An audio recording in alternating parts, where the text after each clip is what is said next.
It all kicked off about 6 months ago. I was sitting at my desk at Apex Office Integrators on a Wednesday afternoon, killing time before a long 2-hour conference call. I'm Mike Fulton, a project manager there, juggling at least 3 network integration projects at once. So yeah, I spend a ton of time on calls, handling updates, sorting out problems, and putting out fires. It was just 1:30 p.m., and I was scrolling through some cameras online, thinking about buying one, when my phone buzzed. Without even looking away from the screen, I grabbed it. Mike Fulton, Apex Office Integrators, I said. Is this Mike Fulton? A woman's voice asked. Yeah, that's me. Who's this? I replied. I don't know if you can help me, but maybe I can help you, she said, kind of cryptic. Help me how? Wait, is your wife Brenda? I asked. Yes, she answered. And does she have a close friend named Kara? I said, starting to get a little suspicious. Yes, she said. All right, listen up. If you don't act fast, your wife's about to cheat on you, she warned. What? Who is this? This some kind of prank? Because that's messed up, I said, shocked. Her words hit me like a sucker punch. I didn't know whether to laugh, get mad, or just hang up. I can't tell you who I am. I just want to give you a chance to stop this before it happens, she said. I know Brenda. She'd never do something like that. So this had to be some sick joke. But who would do that? Why try to mess with me like this? Was she just a pawn? Was someone else behind this call? I wanted to hang up, but decided to play along, at least for a bit, to see what this was really about. What makes you think Brenda's cheating? I asked, trying to keep my voice steady. I overheard them talking, she said. Who? What exactly? I asked. Well, your wife and her friends Kara and Francis? Every Wednesday they go to lunch at this place called Vinny's. They sit by the window near the door. I eat there too, alone. And I tend to listen in to other people's talks because eating solo gets boring, she explained. Kara's Brenda's college bestie. They've been tight forever. We all went to the same college, and I met them at a party years ago. Kara's been with her husband John since before Brenda and I got together. Francis? Never heard that name before. Brenda never mentioned anyone called Francis. So you're saying Brenda's planning to cheat? I asked. Not exactly. Here's the deal. Kara's been bragging about her own affairs over the last couple years and telling Brenda how thrilling it is. She's been pushing Brenda to have an affair too, saying it'd spice things up, not just for Brenda but for her bed life with you. Brenda's been saying no, but lately she's less shut down about it. She's even asking questions, getting curious. It worries me. You got to stop this before it goes too far, she said. Why do you care? Why tell me? I asked. Look, I just don't want to see anyone wreck their marriage because of bad advice from a friend, she answered. How long have you been listening to them? I asked, smelling something fishy but still wanting to dig. 6 or 7 weeks. So, what are you going to do? She challenged. There it was, the bait. I wasn't going to fall for it, but didn't want to blow it yet. I'm not sure. I got to figure out more first. Can I call you if I need to? I asked. No, I'll call you if we got to talk again, she said. Of course, she wouldn't give me a number, but I had to try. I felt trapped. Either ignore it all or pretend I believed her to find out who was behind this. All right, you'll call me? I said. Please do, she said. I hung up and sat there trying to process the call. It all sounded like crap. Brenda wouldn't cheat on me, not in our 13 years together, 2 dating, 11 married. She's been loyal, loving, and always showing me how much she cares. And I'm no saint either. I've been just as faithful. There were 2 big reasons I just couldn't believe Brenda would cheat on me. Kevin and Michelle, our kids. Kevin's 6 and Michelle's 8. Brenda's not the type to hurt our kids, so I knew this whole thing had to be some kind of scam. I shoved that weird phone call out of my head and jumped into a 2-hour conference call. The issues we talked about on that call kept me busy all afternoon, which helped distract me from the strange call. But when I was driving home, it all crept back into my mind. I was planning to tell Brenda about the call right after work, but on the way home, I changed my mind. Didn't want to stress her out over something I wasn't sure about. I decided I'd tell her once I figured out who was behind the prank, or whatever it was. That whole night, I kept thinking about whether I should tell her or not, but it didn't really matter. There wasn't even a chance to talk. Kevin and Michelle had me helping with homework, and once they were finally asleep, my project manager in California called me. While I was on the phone, Brenda came into my office, kissed me on the cheek, whispered she was wiped and heading to bed. By the time I got off the phone, she was already out cold. Thursday was nuts, so I shoved the call out of my mind again. At first, I wondered if I'd get another call, but by lunch, I'd forgotten all about it and nothing came. I half expected it on Friday, too, but when it didn't ring, I just let the whole thing go, irritation and all. Once I pushed it aside, it stayed buried until the following Wednesday. The morning went smooth, and the second half looked like it'd stay that way. Then, Jake Peterson popped into my office. Jake's the project manager for the Northeast. We were chatting about usual project headaches and how to fix them when my phone rang. "Mike Fulton here," I said. "Hey, Mike, it's me again," said the voice I knew too well. "Hang on a sec. I've got someone here," I told her. "Sure, Jake. You cool if I take this?" I asked Jake. "No problem," Jake said, getting up. Just as he headed for the door, he spun around and joked, "Is that your girlfriend?" Then laughed and shut the door. "I'm back," I said after Jake left. "You didn't do anything, did you?" she asked. "What? You didn't stop your wife, did you?" Her question threw me off, and I had to pause before answering. "I'm not sure how I feel about that yet," I said. "Anything else I should know?" "Remember it's Wednesday?" "Yeah," I said, but didn't really catch the meaning at first. "That's right, you remember. But your wife had lunch with her girlfriends again today," she said. My stomach tightened. I tried to keep cool. "So, you overheard their conversation today?" I asked. "Yeah. And I'm telling you, you better decide what to do soon, or it'll be too late," she warned. "Why's that?" "It wasn't Kara who brought up the affair today. It was your wife." "No way. Brenda would never do that." Anger bubbled up. How the hell was I supposed to sort this out if I didn't even know who was calling me? "What'd Brenda say?" I asked. "She asked Kara if she'd been on any secret dates lately." "That doesn't mean Brenda wants an affair," I said. "No, but when Kara said she went out last night, Brenda said she wanted all the juicy details," she said. I didn't know what to say. I tried acting like the suspicious husband, even though all I really wanted was to find out who this woman was. I thought about what I'd say if I actually believed her. "Look, I'm sorry. I'm having a hard time buying what you're telling me," I said. "I get that, but you've got to believe me or you're going to have a hard time later," she said. "Can we meet and talk about this?" I asked, hopeful. "No, I'll call you. You better fix this fast," she said. Then she hung up before I could say anything else. I was too pissed to focus on work after that, so I left early. Brenda's Wednesdays are busy, but not late in the usual sense. She picks up Michelle and Kevin from school, drops Kevin off at his mom's, then takes Michelle to her brownie meeting. Brenda's the assistant troop leader, so she sticks around for the whole thing. After it's over, she grabs Kevin and all three get home around 6 that evening. I got home around 3:30 and headed straight to my office. I grabbed a notepad and started breaking down the problem. As a project manager, my go-to move when something goes wrong is to grab a pencil and paper and dissect the issue until I figure out what's wrong and how to fix it. That's just how I roll. So that's exactly what I did with this mess. I began by jotting down what the caller said. "Kara's been bragging about her affairs and trying to convince Brenda to cheat. Brenda's said no so far, but seemed curious. These chats have been going on for 6 or 7 weeks. Next, I wrote a list of reasons why I thought this whole thing was BS. Brenda would never cheat on me. I've known Kara as long as Brenda, and I don't buy that she'd cheat on her husband, John. I knew Brenda and Kara met for lunch once a week, but it had been ages since Brenda mentioned those lunches, so I doubted they still met every week.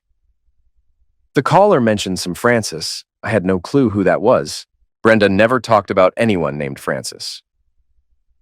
The caller claimed she sat at the table next to the three of them for 6 or 7 weeks straight. That sounded super unlikely. 3 women always at the same table, and this caller managing to snag the seat right beside them every single time? Nah, doesn't add up. Brenda's sharp. She'd notice if someone was always sitting next to them listening in.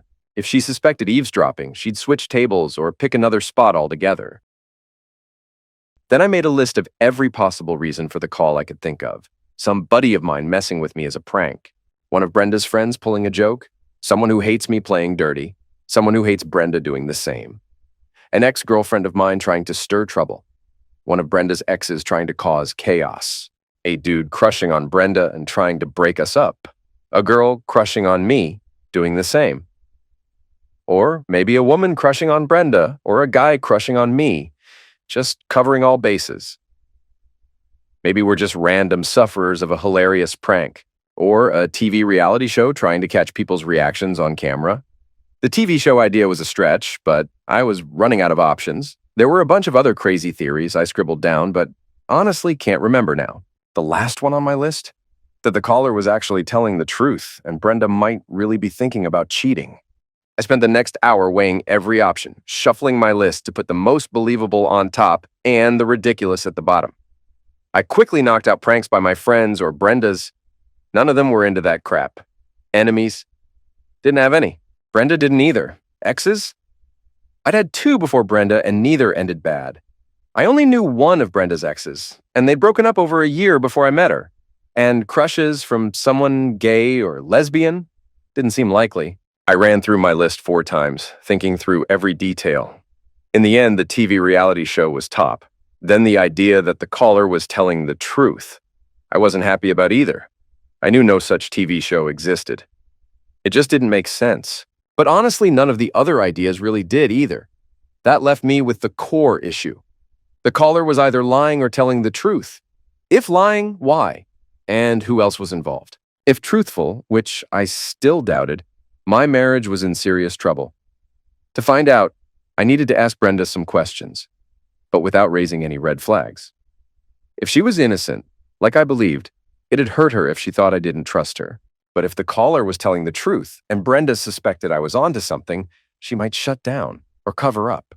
Then I'd never know the truth. It might stop her from cheating, but I wouldn't know if she was even thinking about it.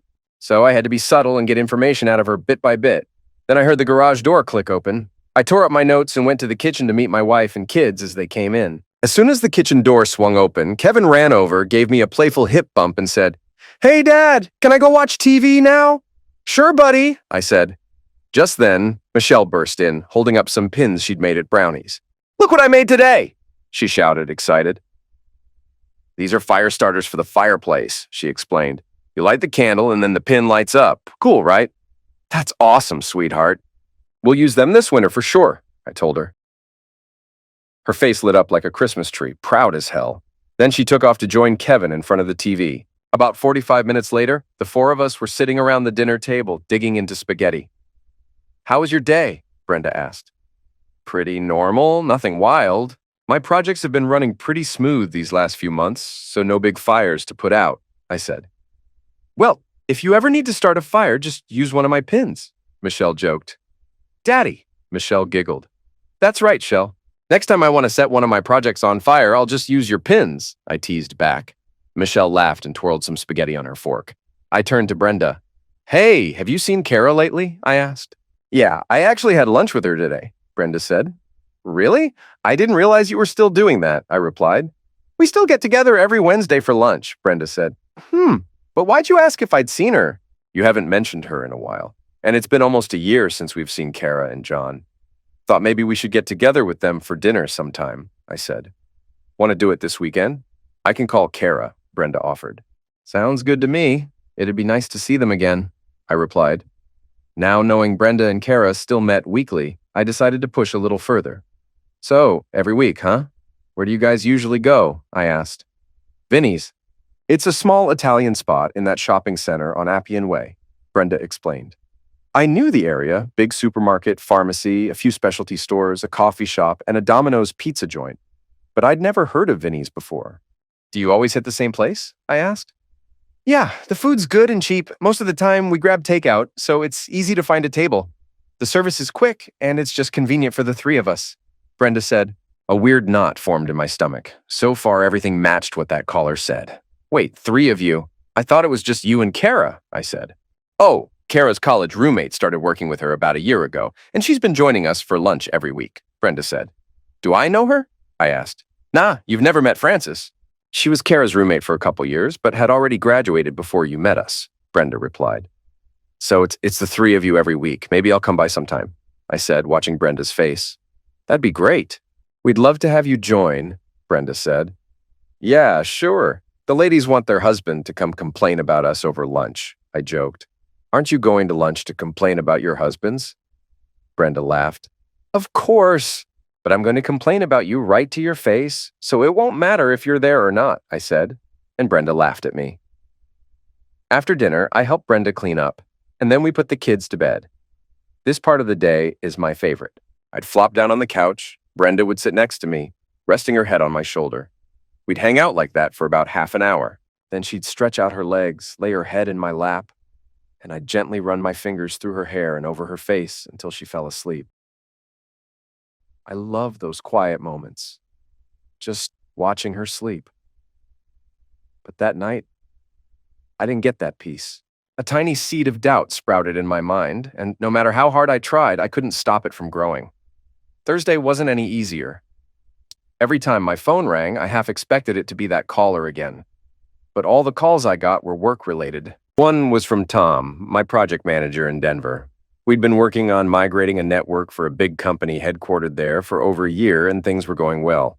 Tom called and said, "Hey, Mike, can you come out for a quarterly review with the client?" I told him, "I'll call the VP of E8 and set something up in about 2 weeks. I've got a good relationship with the VP, and I'm actually looking forward to it." The visit usually lasted 4 days. I'd leave early on day 1, meet Tom to get the lowdown on the schedule and project status, and go over any issues he wanted me to bring up with the VP. Day 2 was meeting Tom's team to get their feedback. On day 3, I met with the VP for about an hour.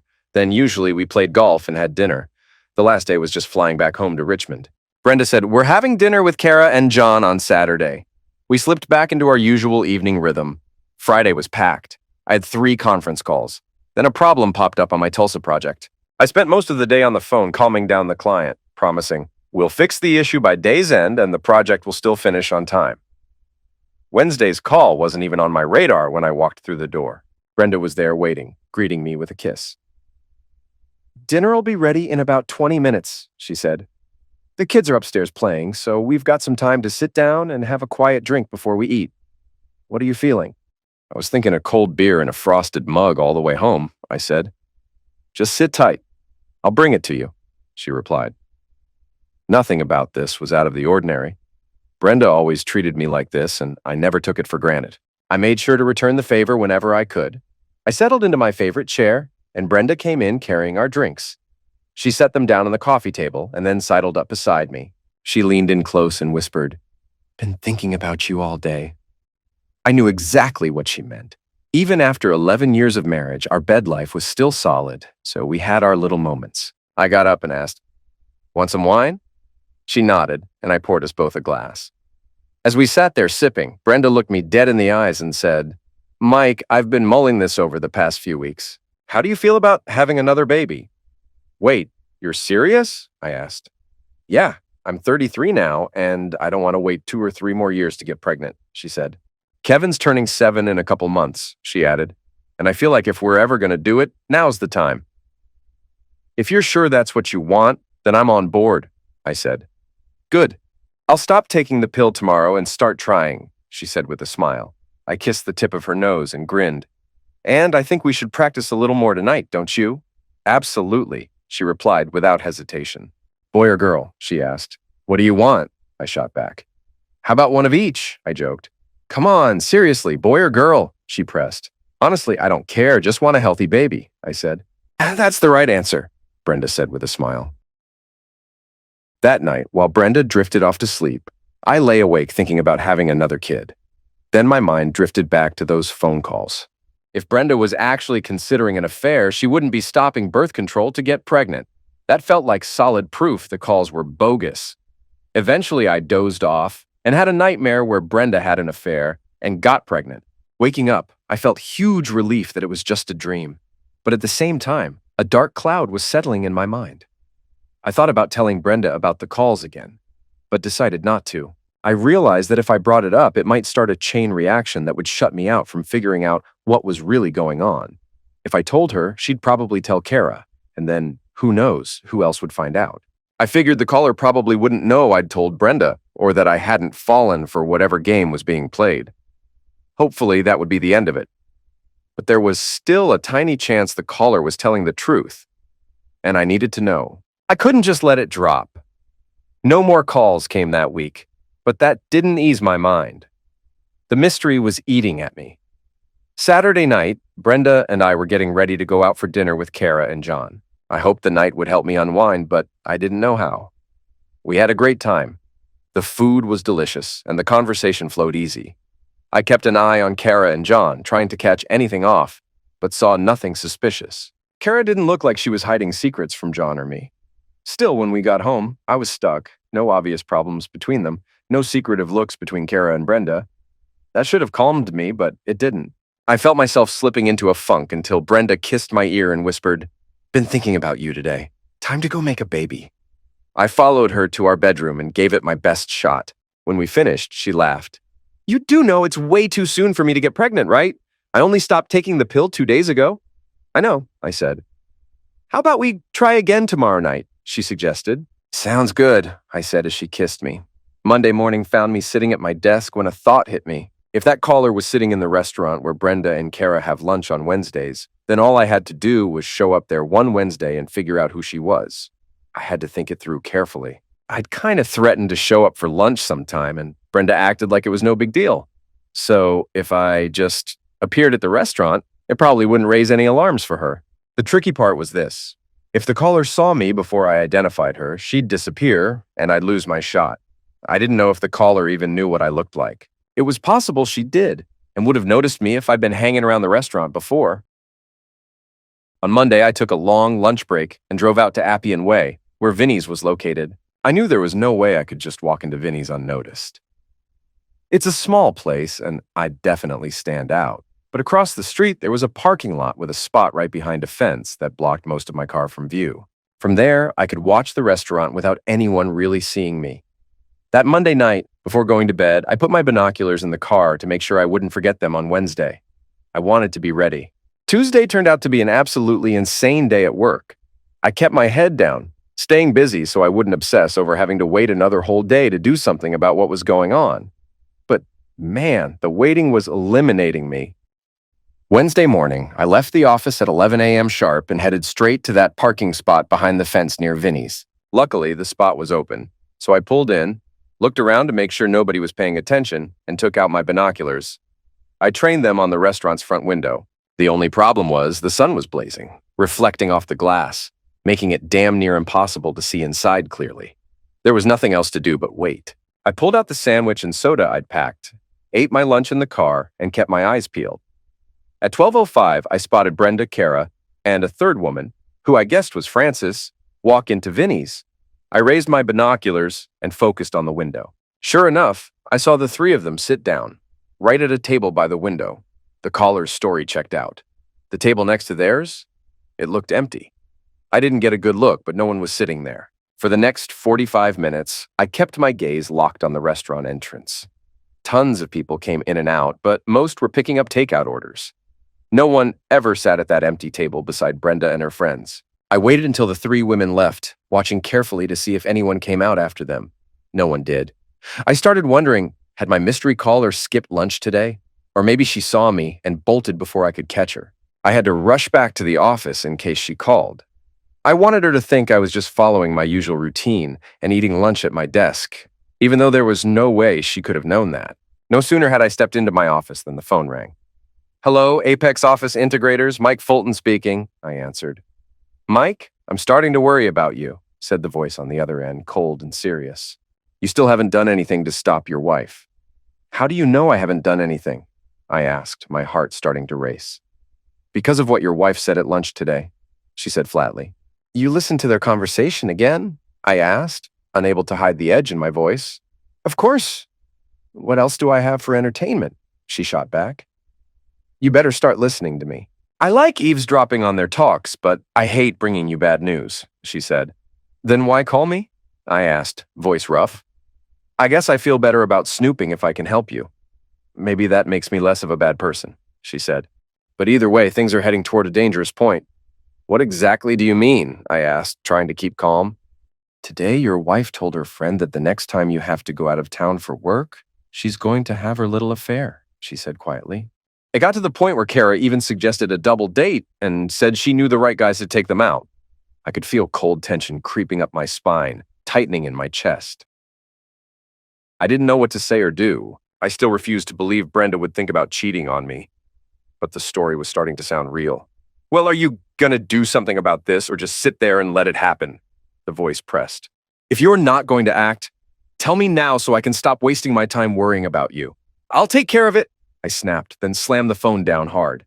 Over and over, I replayed every word. By the time I got home, I was sure I had a serious problem on my hands, but I still couldn't be certain Brenda was the problem. I was about to convince myself she was innocent. Then, at dinner, the hammer dropped. I was chatting with the kids about their day when Brenda asked, "Don't you have that trip to Denver coming up?" I'd planned the trip for next week, but with everything swirling in my head, I'd forgotten to mention it to her. What really freaked me out was the timing. The caller said Brenda told Kara she'd have an affair the next time I went out of town. And here she was just casually asking if I was heading to Denver soon.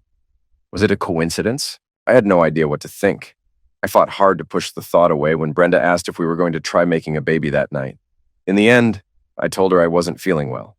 Thursday morning, I made a move I never imagined I would. I booked a private investigator. I set up a meeting for Friday morning. Then I called my Denver client and pushed the trip back a week. I had to get this mess sorted out, no matter what. Before I left for Denver that evening, I pulled out some pictures from one of our albums to give to the private investigator. I wanted him to have anything that might help. Friday morning at 9:30, I walked into the AAA detective agency. Now, don't get me wrong, I wasn't expecting top-notch from a place called AAA. They probably picked that name just so they'd show up near the top of the phone book. And sure enough, they were third on the list. They got my business mostly because I don't call the first agency I find, and the second one never picked up the phone. A guy named Brian Dunstan led me to his office, and I spent about 20 minutes explaining exactly what I needed done. Then I handed over the photos. Brian glanced at them and said, "She's a good-looking woman." The way he said it made me cringe. I was already thinking low of this guy. I couldn't respect a man whose job was digging into other people's dirty laundry. Spying on cheating spouses? Not my thing. "Yes, it is," I snapped back. "Now let me run through my instructions one more time." "First thing," he said, "you have to be invisible. She can't know anyone's tailing her." "No problem, mister." "Dunstan," I said, "you're the pro. I want proof if she's seeing someone else. Photos, videos, recordings, whatever it takes. Clear evidence." "Don't sweat it, Mr. Fulton. If she's playing around, we'll catch it," he promised. "I want all evidence by next Thursday." "Got it. Come back next Thursday around 3 p.m., and we'll hand over everything we find." "All right. Next Thursday at 3. See you then." Walking out of Dunstan's office, I felt uneasy. This wasn't going to be easy. The next few days flew by.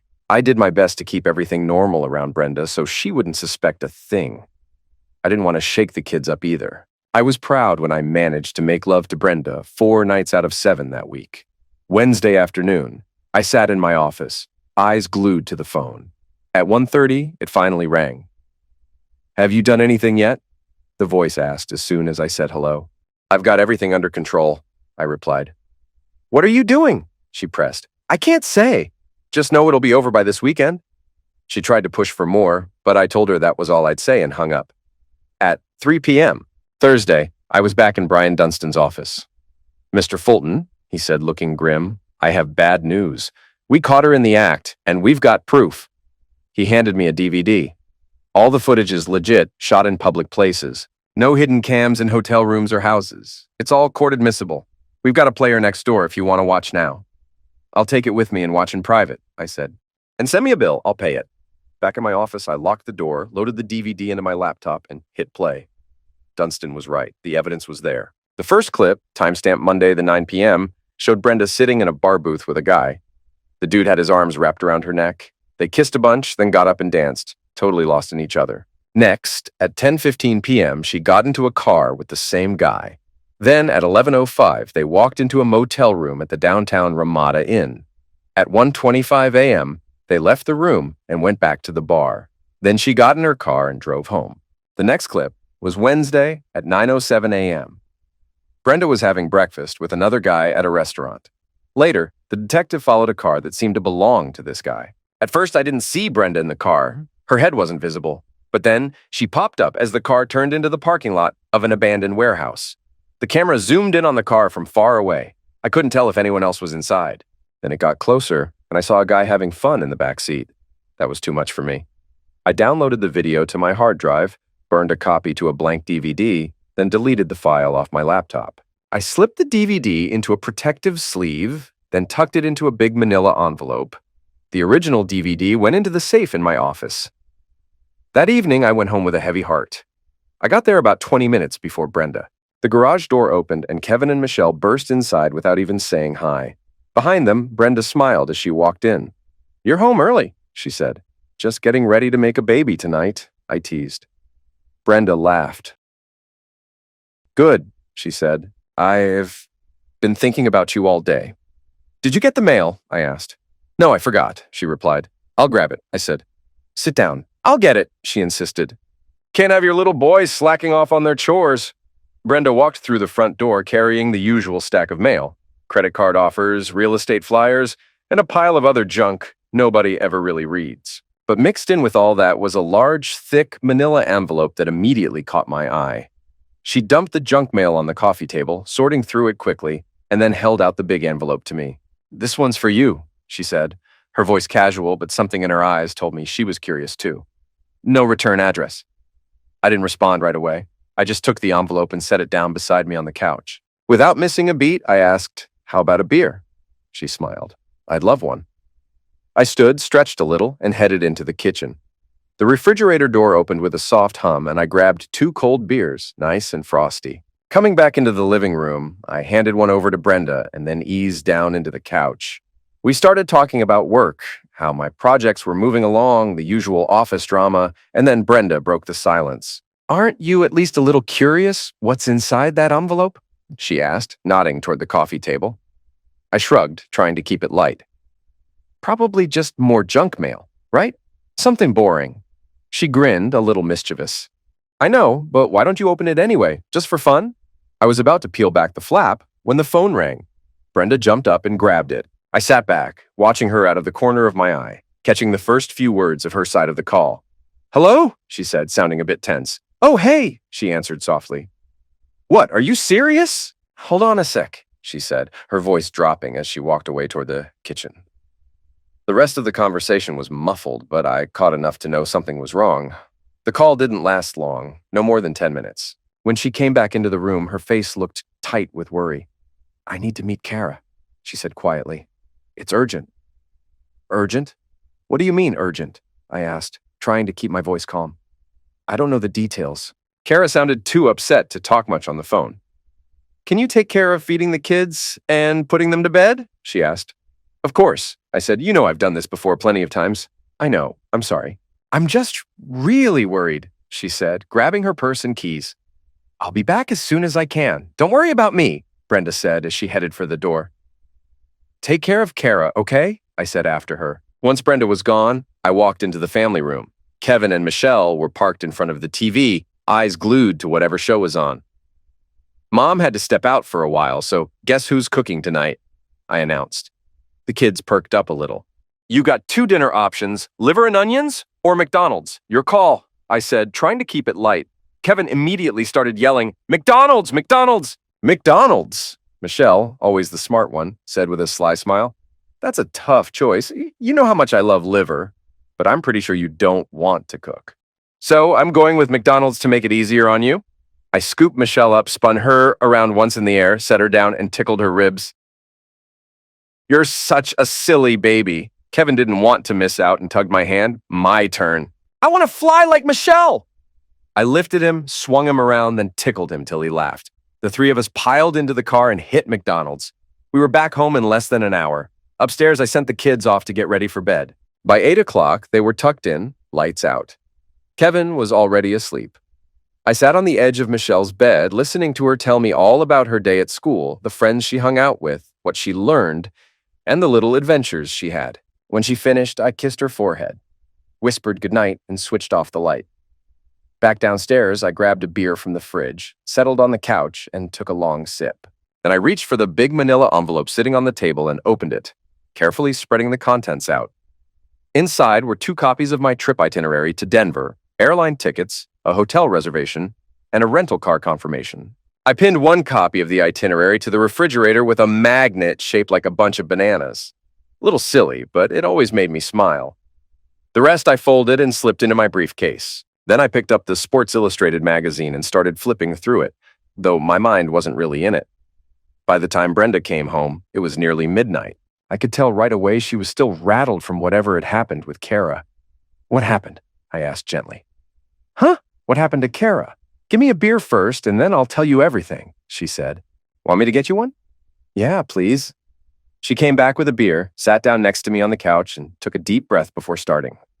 John kicked her out tonight, she said quietly. What happened? What did John do? I asked, my stomach nodding. When Kara got home from work around 6:30, John was already waiting for her. He'd packed a bag, told her to get out, and that she needed to come with him, Brenda said. Oh man, does John have someone else? Is that why? I asked, shocked. No way, Brenda said firmly. You know John. He'd never do that. I was silent for a moment, then whispered, It's Kara, isn't it? She had another man, right? Brenda looked down, unable to meet my eyes. Yeah. John found out she was fooling around. Jesus, what the hell is wrong with her? She had a great guy. I thought she loved him, I said, frustration building. She loves him, Brenda said softly. If she loves him, how the hell could she cheat? I asked. I don't know. I don't understand it either, she said. I feel so sorry for her. You feel sorry for her? What about John? She betrayed him, Brenda, I said, disbelief creeping into my voice. I know, Brenda said, but he didn't have to kick her out and punch her too. That part I hated. Punch her? I asked, eyes wide. He called her a hoe and punched her in the face, Brenda said, voice trembling. That's it? I asked, stunned. What do you mean, that's it? She shot back. He slapped her, she said. That's not right, I said firmly. You're taking her side? She challenged. No, but John should have handled it better, I said. You know how much he loved her. It must have crushed him. If it happened to me, I probably would have done the same, maybe worse. I love you more than anything, but if you ever hurt me like that, I don't think I'd react any differently than John, she said quietly. I'm not taking her side, I said. I just think John should have given her a chance to explain. What's there to explain? You want John to let her spin a lie about why she cheated? I asked. Why are you so upset about this? I'm upset because I feel John's pain, she said softly.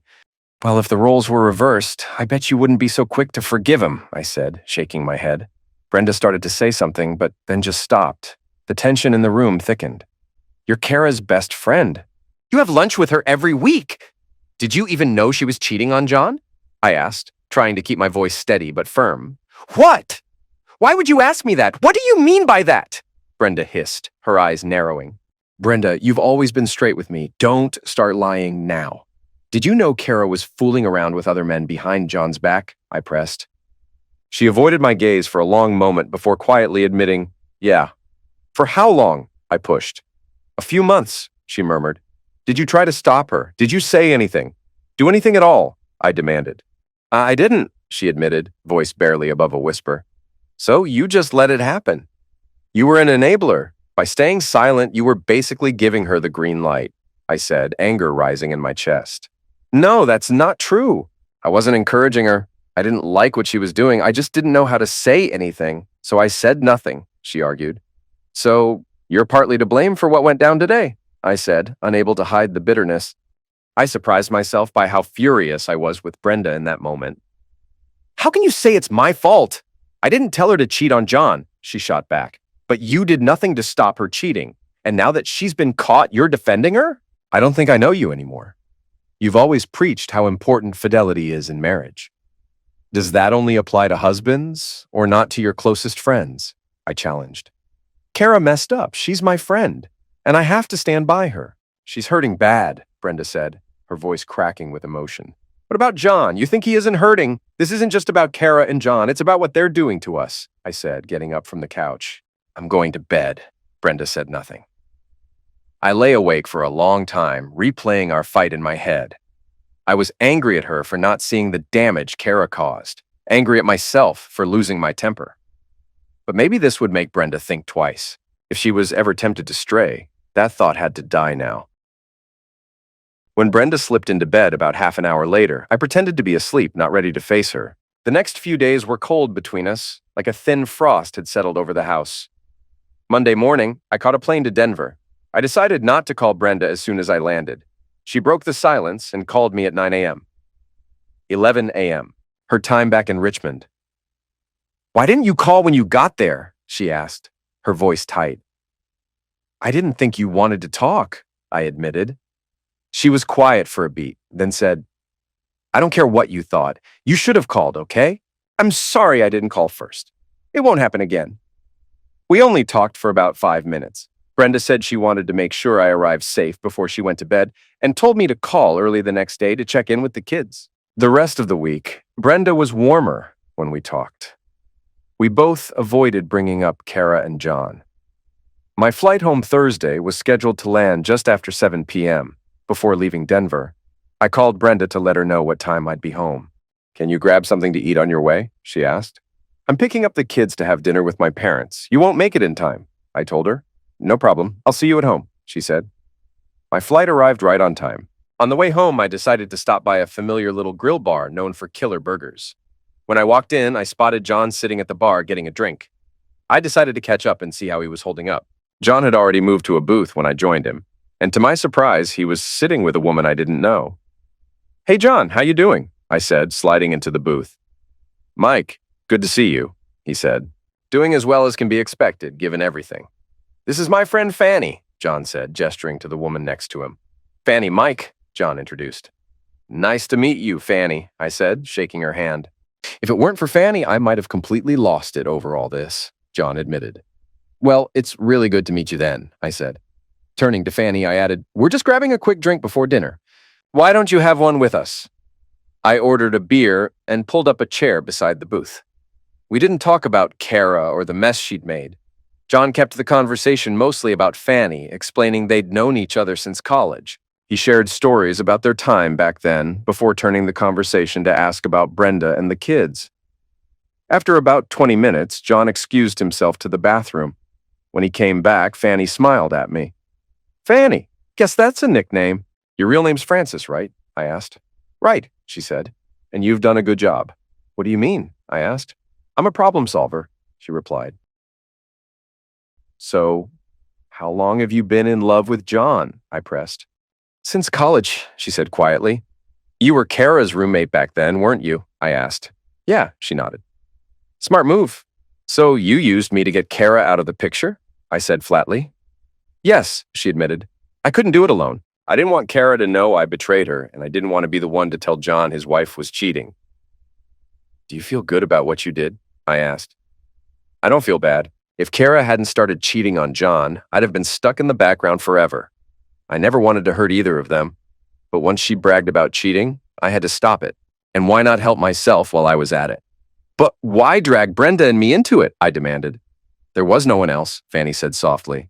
I'm sorry you got caught up, but I couldn't let Kara keep doing what she was doing without consequences.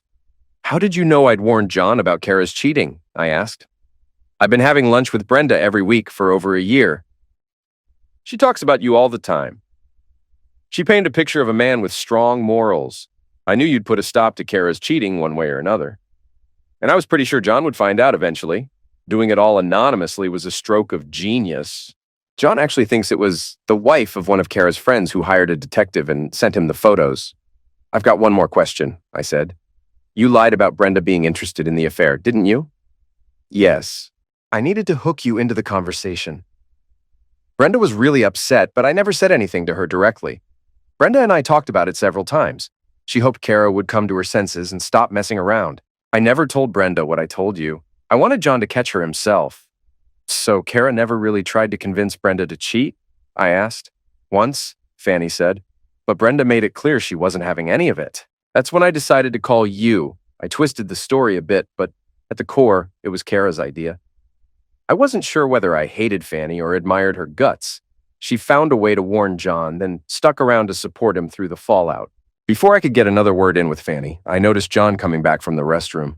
He slid into the booth next to us, and we finished our drinks in relative silence. Right before they got up to leave, John turned toward me, his eyes serious but hopeful.